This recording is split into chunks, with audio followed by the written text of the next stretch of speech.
ఈరోజు 14 ఏప్రిల్ అంబేద్కర్ జయంతి సందర్భంగా వారికి ఘనమైనటువంటి నివాళి అర్పించడం జరిగింది. అంబేద్కర్ గారు 1891లో ఏప్రిల్ 14న మధ్యప్రదేశ్లో జన్మించారు. వారి యొక్క ప్రైమరీ ఎడ్యుకేషన్ కానీ సెకండరీ ఎడ్యుకేషన్ కానీ మహారాష్ట్రలో ఉండేటువంటి ముంబైలో పూర్తి చేశారు.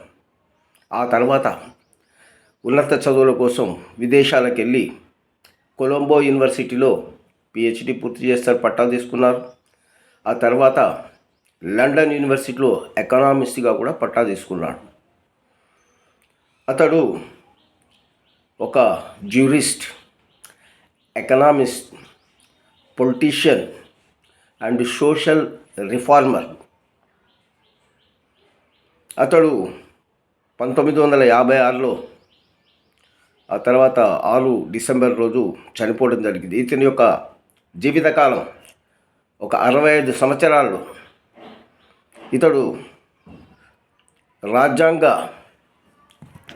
పరిషత్ డ్రాఫ్ట్ కమిటీ చైర్మన్గా ఉండి ఎంతో పెద్ద మంది మేధావులు, అందులో మన అంబేద్కర్ గారు కూడా ఒకడు. ఆ డ్రాఫ్ట్ కమిటీ చైర్మన్గా ఉండి రాజ్యాంగంలో 448 అధికరణలు, ఆర్టికల్స్, 25 భాగాలు, పార్ట్స్, 12 షెడ్యూళ్ళు, ఇతడు రాసినటువంటి ఆ రాజ్యాంగాన్ని 1949 నవంబర్ 26న ప్రభుత్వం ఆమోదించింది. మళ్ళీ 1950 జనవరి 26న దాన్ని అమలుపరిచింది. ఇతడు రాసేటువంటి రాజ్యాంగంలో ఒకటి, పౌరులకు ప్రాథమిక హక్కు, బాధ్యత, ప్రభుత్వ నిర్మాణాలు, ఇవన్నీ కూడా దీని యొక్క పరిధిలోకి వస్తాయి. అతను రాసినటువంటి రాజ్యాంగం కూడా పార్లమెంట్లో అవసరమైనప్పుడు అమెండ్మెంట్స్, సవరణలు కూడా చేయవచ్చు. మనం 1950లో రాజ్యాంగం అమలులోకి వచ్చిన తర్వాత ఇప్పటి వరకు కూడా రాజ్యాంగంలో 100 సవరణలు జరిగాయి.